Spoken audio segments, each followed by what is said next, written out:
Sandoval Matoso, seu professor de História, com aquelas dicas e revisões para os melhores vestibulares do Brasil.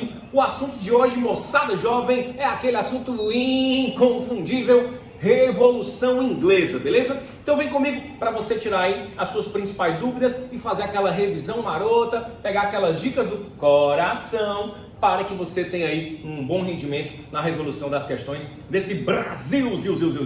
Quando eu falo de Revolução Inglesa, aconteceu na Inglaterra. É nada. Claro que sim. A gente está inserindo essa revolução nos contextos das revoluções liberais burguesas.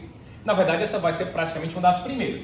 O que acontece aqui? Século 17, tá certo? 1600 e pouquinho até o século 18. A gente vai ter outras revoluções liberais também no século 19, pós-Revolução Francesa. Mas vamos focar nessa. O que a gente tem aqui? Uma transição do feudalismo para o capitalismo, eu estou dizendo economicamente falando, hein? A gente vai ter um liberalismo assumindo mais o papel das tais das liberdades individuais, mas se liga que não é para qualquer um, tá beleza? E aí, como principal movimento do século XVII, a gente vai ter as revoluções inglesas. Professor, é revolução ou é revoluções? Veja bem, o processo ele é bem amplo, tá? Começa com a Revolução Puritana, de 1640 a 1649, e vai se concluir com a Revolução Gloriosa. Gloriosa, rainha do funk menino, calma. Pois é, de 1688 até 89. Por conta do fato de ser um processo, a gente vai ter então uma possibilidade de chamar esse processo também de revoluções inglesas. Junta a puritana, junta a gloriosa e dá super show. Beleza? Bora falar então aqui sobre o absolutismo inglês. Você pode olhar nessa anotação, top de bola, hein? Que a família real que dominava a Inglaterra, principalmente nos séculos 16 e 17, são os Tudors. Tudor de bom. Ai, para. Exatamente. Os Tudors, eles governaram durante muito tempo fazendo uma aliança, tá certo? Entre a nobreza, oferecendo as terras e com a política de cercamentos que a gente viu na Idade Média, e também com a burguesia mercantil que estava surgindo, principalmente oferecendo concessões mercantilistas. Então estava tudo muito bom, estava tudo muito bem. Esse rei, no caso a rainha, a Betinha I, the first of your name, ela é bilíngue. A rainha Elizabeth, ela vai ter o que então aqui? Ela vai conseguir conciliar essas classes e governar com certa estabilidade. Acontece que vai ter um crescimento demográfico, principalmente na burguesia. Isso faz com que a gente tenha uma crise, porque não tem terra para todo mundo. Vixe Maria, e agora? E agora é o seguinte, naturalmente vão haver processos de busca de riquezas locais, principalmente o desenvolvimento do mercado interno a partir de manufaturas domésticas. Como eu tenho manufatura doméstica, eu vou ter uma burguesia que não depende mais do rei, graças a Deus. E isso vai fazer com que ela aumente seus lucros e seja independente desse Estado nacional. Além disso, nós vamos perceber também que essa própria nobreza, ela vai acabar fazendo algumas alianças com a própria monarquia de forma mais interessante. De modo que o absolutismo, ele vai aos poucos começar a migrar para o tal do liberalismo. Então a gente está vendo que aqui uma burguesia está se tornando independente das concessões mercantilistas e vai ameaçar sim o poder real. Qual vai ser a crise no absolutismo? A Elizabeth I, a Betinha, the first of your name, que é isso, professor, bilíngue, Gente, a Elizabeth vai morrer. E como ela morre e não deixa herdeiros, nós vamos ter uma crise na sucessão, logo uma crise no absolutismo. Dos Tudors, nós vamos passar para os Stuarts. O parente mais próximo é lá da Escócia, lá da Baixa da Égua. Então a gente vai ter o chamamento do Jaiminho. Jaime I, o primeiro Stuart que vai governar o trono inglês de 1603 a 1625. É para decorar? Não, eu estou dizendo a data para você se situar. Ele vai trazer de volta a teoria do direito divino dos reis. Isso vai fortalecer o seu poder enquanto monarca e isso vai gerar um conflito com o parlamento. Lembra que a Inglaterra tem uma estrutura parlamentar ali desde o século XIII, com a Magna Carta, João sem terra, aquela coisa toda? Pois é, o parlamento vai ficar #indignado, #bolado. Ele vai perseguir os não anglicanos, principalmente os puritanos, fazendo com que a gente tenha um processo de imigração para a América. E dá uma olhadinha ali no capítulo de América Inglesa, que a gente vai contar um pouquinho mais sobre isso. Como os puritanos saem da Inglaterra, eles vão levar com eles, né? Com vocês não, comigo também não. Com eles vão levar capitais. De modo que a gente vai ter então uma tirada de grana da Inglaterra. O rei vai tentar aumentar os impostos, convoca o parlamento fala, não, nem a pau, Juvenal. E aí, moçada, o rei pistolou, não aceita isso e vai dissolver o parlamento. Daqui a pouco o Jaime I morre e o parlamento está bem indignado com ele.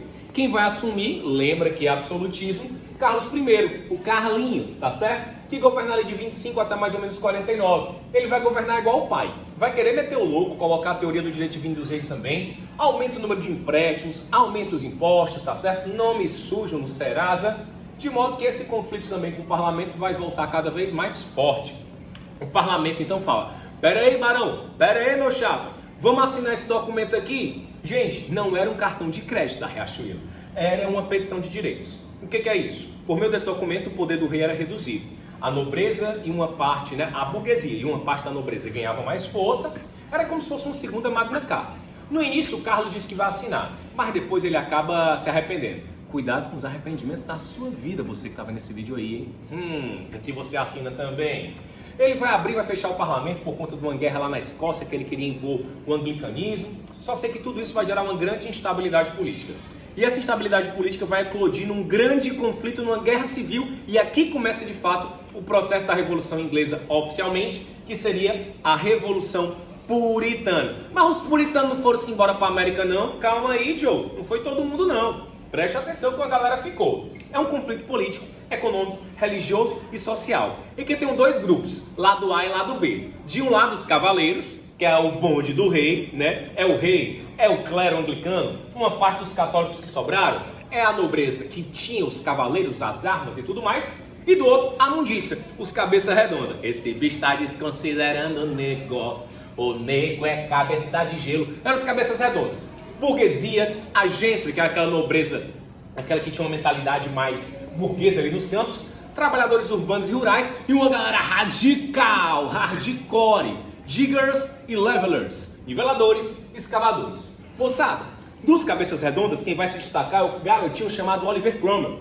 Ele propõe uma coisa totalmente nova, que seria o New Model Army. Ou seja, um exército em que você pode evoluir e ser promovido pelo teu mérito. Ele traz a ideia da meritocracia entre os soldados, o que era totalmente contrário à sociedade estamental inglesa vigente. O parlamento nesse período, lembra que ele era dividido em Câmara dos Lords, dos tops, e Câmara dos Comuns, a galera mais de boa. Nesse período o parlamento se divide em dois grupos, os presbiterianos e os independentes. Os presbiterianos colando com o rei, tá certo? E os independentes contra o rei. Essas tensões aumentam. Nós vamos ter também, como eu falei, os diggers, que eram os escavadores, queriam propriedade de terra coletiva. E os levelers, niveladores, queriam fazer o quê? Queriam reformas sociais. A gente vai ter um aumento dessas tensões e, de fato, uma guerra mesmo. E dessa vez o rei vai ser preso, vai ser morto e decapitado. Por que decapitado? Porque sem cabeça não tem uma coroa. E pela primeira vez na história, olha aqui minha cameraman, nós vamos ter uma república na Inglaterra, a chamada República Puritana ou República de Cromwell, tá certo? Esse período aí, que dura mais ou menos 11 anos, a gente também vai chamar de Commonwealth, que é uma comunidade que o Oliver Cromwell tenta fazer, unindo Inglaterra, Irlanda e Escócia, tá certo? Sufoca os rebeldes. Você pagou com traição a quem sempre lhe deu a mão. Esse caba, ele manda prender, persegue e silencia os diggers e os levelers, os caras que ele utilizou para implantar a república. Satanagem, porque não é nem sacanagem não, é satanagem que é do satanás. Ele vai ter o apoio da burguesia, porque a burguesia vai ali se favorecer com o comércio, com o livre cambismo, e o que mais cai em prova aqui, pessoal, são os atos de navegação. Diabo é isso. Os atos de navegação, Oliver Cromwell meteu o louco e disse: só entra na Inglaterra produtos vindo ou em navios ingleses ou em navios feitos do país de origem da exportação. Ora, quase ninguém tinha, pessoal, nada. Quem era o principal concorrente do mercantilismo inglês, que era o comercialismo? A Holanda. A Holanda é quem fazia esses fretes. E ela começa a ficar chateada e aí começa também uma série de tensões com a Holanda. Não chega a ter guerra não, mas a Holanda falou mal pra caramba. Quando o Oliver Cromwell morre, o seu filho Richard, goleiro paredão do Campeonato Cearense 2024, o Richard, ele assume, mas não tem uma estabilidade política, vai acabar fazendo um acordo com o parlamento e vai abdicar. Quem vai voltar? Segura aí! Com a morte do Oliver Cromwell, seu filho Richard, o goleiro alvinegro, herói do Campeonato Cearense 2024, ele tem instabilidade política e não vai dar muito certo. A gente vai ter, pessoal, a restauração então dos Stuarts. O que é isso?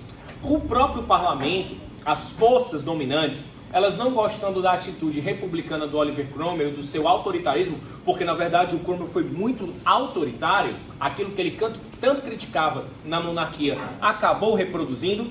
Então nós temos um acordo para restaurar a monarquia inglesa e a volta dos Stuarts. Vai começar com Carlos II, o filho do Carlos I que foi decapitado. Carlos II governa pianinho, ó. Ele retorna, assume, vai fazer um acordo com a burguesia e com o parlamento. Então, ó, o exercício do poder bem limitado. Nessa época nós vamos ter duas correntes do parlamento inglês que continuam até hoje. Os Tories e os Whigs, né? As Whigs não, pelo amor de Deus. Ele então vai acabar saindo do trono, quem vai assumir de volta agora é o seu irmão, o Jaime II. Só que você percebe que ele vai durar bem menos tempo no poder. Ele então, católico, conservador, indignado, vai acabar fazendo as tensões voltarem. Ó, o Carlos II, um fato interessante da vida dele, é que ele mandou exumar o corpo do Oliver Cromwell, tirou o Oliver Cromwell e mesmo morto mandou enforcar em praça pública da raiva que ele tinha do pai. Olha o seu Madruga, hein? A vingança nunca é plena, mata a alma e envenena. Mas vamos voltar para o Jaime II. Ele bolado, chateado, querendo trazer de volta todo o absolutismo inglês, teoria do direito divino, monkey, olha só a coroa. O parlamento diz, o quê? Eu não vou passar sufoco nesse cara de novo, não. O parlamento vai acabar, então, fazendo uma revolução, agora chamada Revolução Gloriosa. Gloriosa, olha de dia... Não, calma, MC Marcinho.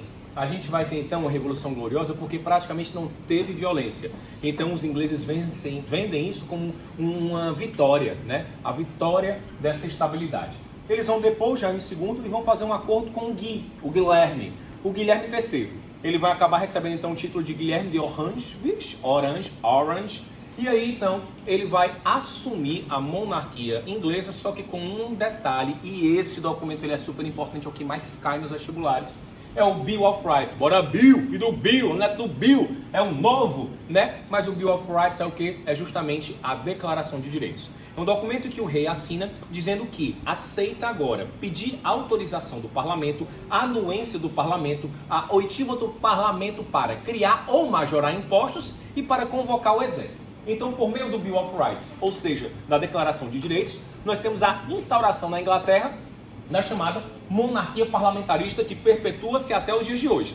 A religião oficial é o anglicanismo, com algumas ressalvas para outros credos, exceto nessa época o católico. E as chamadas liberdades individuais. Pois bem, revoluções inglesas, tá aqui para você os principais tópicos, as principais características e aquilo que pode cair nos seus vestibulares. Quer saber um pouco mais dessa história? Acompanha a gente no canal, vem comigo, tamo junto, Sandro Matoso, seu professor de História.